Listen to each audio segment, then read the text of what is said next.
आपने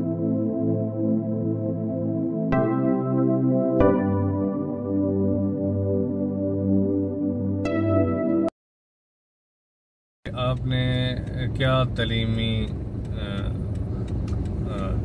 डिग्रियां हासिल की और कब और किधर किधर से, और उस दौरान आपने किन किन शख्सियात से आपकी मुलाकात हुई और कहाँ कहाँ आप तशरीफ़ ले गए? तालीम मेरे ख्याल में जिस दिन की मैं बात कर रहा हूँ, या पार्टीशन हो रही थी, तो जिस चीज़ की हमें कमी थी वो तालीम की थी। और एक बड़ी साजिश और मनसूबाबंदी के तहत मुसलमानों को पढ़ने नहीं दिया जाया करता था। वो शादी छोड़ें, आपने पढ़ा के क्या करना है, आपकी ज़मीनें हैं, और वहाँ जाके ईसाई बन जाएगा, ये बन जाएगा। तो डिस्करेज करते थे हिंदू मुसलमान जो बुज़ुर्ग लोग थे कि बच्चों को ना स्कूलों में ना भेजा जाए। तो मैं अपने गाँव का पहला शख्स था कि जो रेगुलर कॉलेज में दाखिल हुआ। मैट्रिक तक थे खासे मेरे बुजुर्ग जो थे, वो मैट्रिक उन्होंने की हुई थी, लेकिन कॉलेज कोई नहीं गया था। कॉलेज से मुराद for education after 10th FSC या कोई भी मतलब आगे जो भी डिग्री करनी है। FSC आपने कहाँ से की? FSC अब मैंने डेनिस हाई स्कूल रावलपिंडी से, कैंट में स्कूल था, बहुत आला स्कूल था, बहुत आला टीचर थे। और वहाँ से मैंने अपना मैट्रिक किया, और मैट्रिक के बाद मैं लाहौर आ गया, और लाहौर GC से मैंने 1958 में अपनी FSC में मैं दाखिल हुआ, और 1960 में मेरा एडमिशन जो है मेडिकल का वो किंग एडवर्ड मेडिकल कॉलेज में हो गया। अच्छा, तो आप कैम्कोलियन हैं? यस, कैम्कोलियन हूँ। और मज़े की बात सिर्फ कैम्कोलियन ही, मैं सेंचुरियन कैम्कोलियन हूँ, क्योंकि हमारी जो क्लास थी वो सेंचुरी क्लास थी। ये कॉलेज 1860 में कायम हुआ था, और हमारा एडमिशन 1960 में हुआ था। 100 साल बाद उसको बने हुए हो चुके थे, तो हमारी सेंचुरियन क्लास थी। 65 में मैंने ग्रेजुएशन की, और जिस चीज़ का मुझे हमेशा अफसोस रहेगा कि मेरे ख्याल में बाय द टाइम आप ग्रेजुएशन करते हैं, आप मेंटली इतने थक चुके होते हैं कि आप सिवाय रेस्ट करने के और कुछ नहीं सोचते। और most of they just wonder about. और जो लोग ज़रा सोचने वाले थे और जिन्होंने अपनी फ्यूचर के मुतालिक प्लानिंग की हुई थी, वो उन दिनों में इंग्लैंड जाने का रवाज था। अमेरिका तो इतना that was not that important in those days, और वो बड़े सुनहरी दिन थे। आप यहाँ हाउस जॉब कंप्लीट करते थे, इंग्लैंड में अप्लाई करते थे, आपको बम्बई टिकट अपॉइंटमेंट आ जाती थी, और एयरपोर्ट पे लोग आपको लेने आया करते थे। ना लैब था, ना आइल्स, कुछ nothing, just simply you apply, मैंने हाउस जॉब कर लिया है और कॉल में, और वो आपको अपॉइंटमेंट लेटर आ जाता था अस्पताल की तरफ से, और अस्पताल के लोग ही एयरपोर्ट पे आपको रिसीव करने आते थे। तो ये मुझे इसका अफसोस रहेगा कि अगर मैं उन दिनों में ग्रेजुएशन कर लेता तो maybe things would have been much better. ठीक है, एनी हाउ मैंने उन दिनों वेस्ट पाकिस्तान हुआ करता था और ईस्ट पाकिस्तान। मैंने west Pakistan health services join की, 1 यूनिट का ज़माना था, और मुख्तलिफ मराइल से गुजरते हुए मैं 1969 में मैं सुबह दे रहा खासा अरसा, कोई 2-3 साल वहाँ रहा, और 69 में मेरी पोस्टिंग में अस्पताल में हो गई, और मैं रजिस्ट्रार था कैजुअल्टी वार्ड का, 2 साल वहाँ रहा। फिर उसके बाद आई वाज रजिस्ट्रार एनेस्थीसिया, उन दिनों में पोस्टिंग बहुत ही कम और कोई पूछता भी नहीं था कि आप बस आपकी पोस्टिंग हो जाती थी। जैसे मैं पैथोलॉजिस्ट था सुगोदा पे, हालांकि मैंने कोई डिप्लोमा नहीं किया हुआ था, उस वक्त फुकदान था पोस्ट ग्रेजुएशन का। और 73 में मैं सिलेक्शन हुई मेरी और गवर्नमेंट की तरफ में परमिशन मिली और 8 साल के लिए मैं ईरान चला गया। ये एक मेरी ख्वाहिश थी कि मैं ईरान जाऊँ। हो सकता है इसी वजह से मैं इंग्लैंड भी ना गया। तो मैं अभी एक ईरान वाले टॉपिक को डिस्कस, आपने कहा मैं 1960 में मैंने ना केई में एडमिशन लिया, तो 1965 में आप ग्रेजुएट हुए होंगे जी। तो आपने 65 की वॉर पे थोड़ा नजर डालेंगे आप? जी, मैं याद है वो वार, उन दिनों में हमारे इम्तिहान हो रहे थे फाइनल ईयर के। हाँ, फाइनल ईयर के।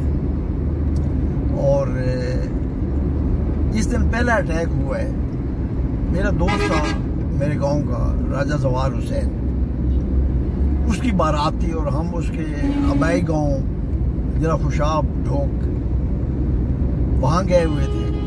और जिस वक्त हम सहीवाल जंग रोड से आ रहे थे और जब हम सहीवाल को क्रॉस किया तो उस वक्त जनरल अयूब की तकरीर आ रही थी रेडियो, किसी ने रेडियो लगाया। उस वक्त टीवी भी होते नहीं थे, तो उनकी वो मशहूर ज़माना तकरीर, उन्होंने किस कौम को ललकारा है।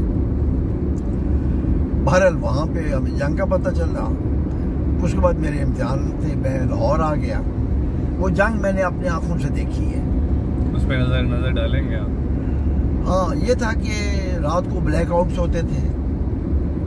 हालांकि ये था कि जंग की वजह जो बनी वो बनी थी पाकिस्तान की पेशरफ्त कश्मीर में। Almost they were going to capture Tawi river, Jammu पे कब्जा करना, बिल्कुल they were just 1 day away. और अगर जम्मू कब्जा हो जाता तो इंडिया के पास कोई रास्ता ही नहीं था। तो उसको उन्होंने इक्वलाइज करने के लिए और न्यूट्रलाइज करने के लिए दे अटैक पाकिस्तान। और यूब ने कभी नहीं सोचा था, ये उसकी एक फौजी जर्नैल होते हुए उसने जो मिस्टेक की थी कि इंडिया इंटरनेशनल बॉर्डर भी क्रॉस करेगा, लेकिन इंडिया ने इंटरनेशनल बॉर्डर क्रॉस किया। हमारी उस वक्त लाहौर साइड पे कोई तैयारी ही नहीं थी। We never thought India will attack. और वो लोग एडवांस पार्टी उनकी जो है वो द्रोगा वाला तक आ गई। यहाँ पे बाटा की एक फैक्ट्री थी और वहाँ से वो एक डबल डेकर पकड़ के भी ले गए, जो उन्होंने टीवी पे दिखाई और लंदन में वो नुमाइश दी गई। और पाकिस्तानी वहाँ बड़े परेशान हुए कि लाहौर पे कब्जा हो गया। उन्होंने दावा किया कि हमने लाहौर पे कब्जा कर लिया। लेकिन वो द्रोगा वाले तक पहुँच के जो उनका कमांडर था, उनकी बुजदिली कहेंगे जो भी, मैं तो उसको बुजदिली कहूँगा, देवर कार्ड। अगर वो आता तो लाहौर पहुँच सकता था। शालामार से वो 5 किलोमीटर या 10 किलोमीटर के फासले पे था। लेकिन उसने सोचा कि ये इतनी महाज पे खामोशी है, लल in the field, how that is possible, ये लोग हमें अनट्रैप न कर ले। तो वो दरोगे वाले आया हुआ वापस चला गया। इसी दौरान हमने अपने आप को संभाला और फिर अजीज भट्टी शहीद ने बहादुरी दिखाते हुए उनको वापस भेज दिया। और BRB नहर थी, उसको वो फिर कभी क्रॉस नहीं कर सके। बहरहाल बाकी जो लाहौर की जंग है वो हम याद है को मैं खुद हरबंदवाला रोड पे जहाँ तक वो अटैक हो रहे थे वहाँ तक हम खुद गए थे साइकिलों पे बैठ के, फौजियों के लिए चीज़ें लेके। और वो लोगों में बड़ा जज्बा था और वो फौजियों के लिए खाने पीने की चीज़ें लेके जाते थे और उनको जाके बकअप करते थे। और हम रात को खड़े होकर हॉस्टल की छत पर उनके रात के जो डॉग फाइट हुआ करती थी वो नज़ारा किया करते थे। लेकिन बहरहाल वो जंग जो है इंटरनेशनली स्टॉप की गई और उस वक्त कुछ थोड़ा सा इलाका हमारा उनके पास था। सियालकोट में वो ऑलमोस्ट जफरवाल तक आए हुए थे और हमारे पास भी उनका कुछ थोड़ा सा कोई इलाका था। वो एक पुल थी, इस वक्त उसका मुझे नाम भूल रहा है। उस पुल के करीब जो है हमने कुछ थोड़ा सा रकबा था उनका, कोई 10 स्क्वायर माइल्स या वो हमने उनका कब्जा किया हुआ था। और वहाँ मैं गया भी थी, मेरा दोस्त था वहाँ पे उन दिनों, डॉक्टर तजम्मुल मिर्जा, वो आर्मी में था और वहाँ जो कैंप था उसका वो मेडिकल ऑफिसर था। तो हम एक रात वहाँ जाके रहे भी सही। तो उस जंग का तो ये हाल है। फिर 71 में आप? हाँ, 71 की वार भी वो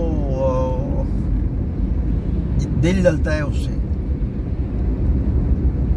क्योंकि ये हमारी ना अंदेशियाँ थी हमारे सियासतदानों की। उन्होंने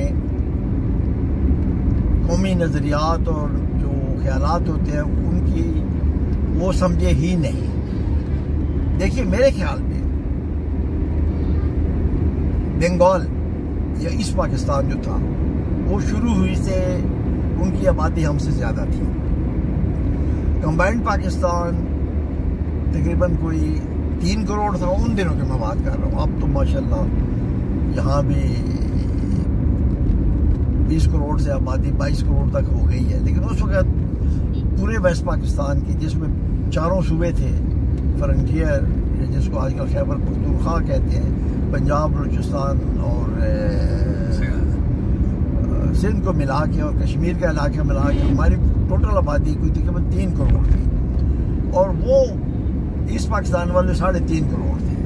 ज़ाहिर उनकी चीज़ें भी ज़्यादा थी और उसको न्यूट्रलाइज करने के लिए उन्होंने ये सेनेट रखा कि जी हर सूबे से हम 20-20 वो लेंगे ताकि हमारी ओवरऑल जो है ना स्ट्रेंथ उनसे बढ़ जाए।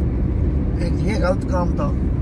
और फिर आपने मेरे ख्याल में Bengalis they were right, we never consider them equivalent या आवर एल्डर ब्रदर। हम उनको गुलाम बना के रखना चाहते थे, जिसकी जो मिसालें हैं वो ये हैं। फॉर एग्जाम्पल पटसन एक हुआ करती थी, आजकल तो खैर बहुत कम काश्त होती है, जिससे ये गुली बैग्स बनाया करते थे।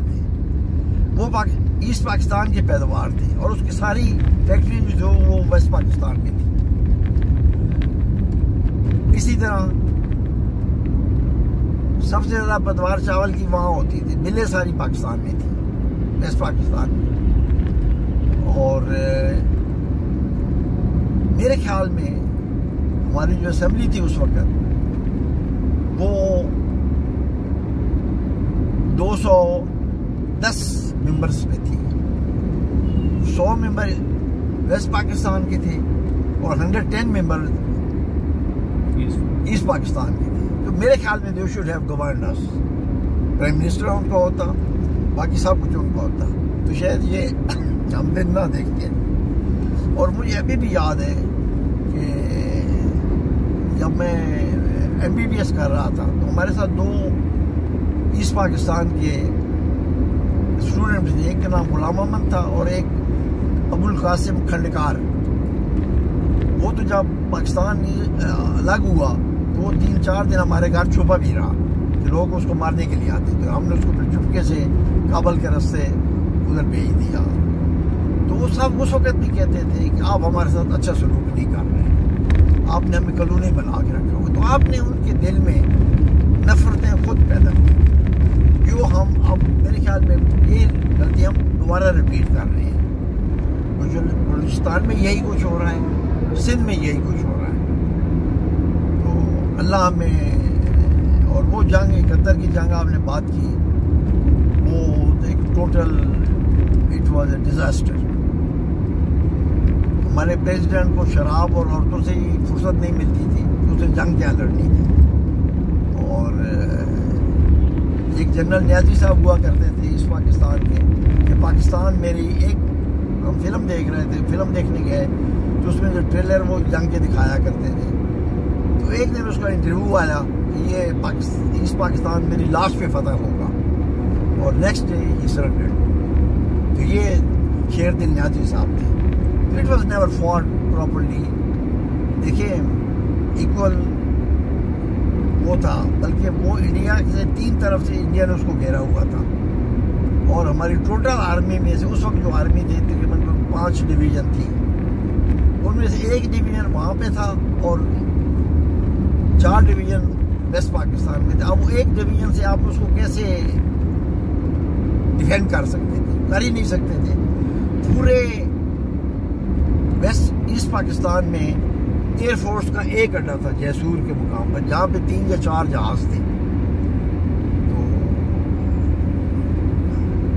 It was a plane loss. और उस हम जब सरेंडर हुआ था, मुझे याद है कि मैं उस वक्त मेरी posting as medical officer government mental institute में थी, और वहीं हमें घर बड़ी अच्छी रेजिडेंस मिली हुई थी। वो जैसे वो अफसरों के बंगले होते हैं हमारे आजकल, डीसी और एसपी साहब, इसी टाइप का बड़ा सा घर था, साथ आगे लैन पीछे लान। तो मुझे याद है कि हमने 3 दिन खाना नहीं खाया। तो ये ईस्ट पाकिस्तान 71 का पकवान है। तो क्या ये भुट्टो ने कहा था कि इधर तुम इधर हम? नहीं, भुट्टो ने कभी नहीं कहा था। इसका पस मंजर क्या? ये पस मंजर उसका ये है कि रिश्ते में मेरे मामू थे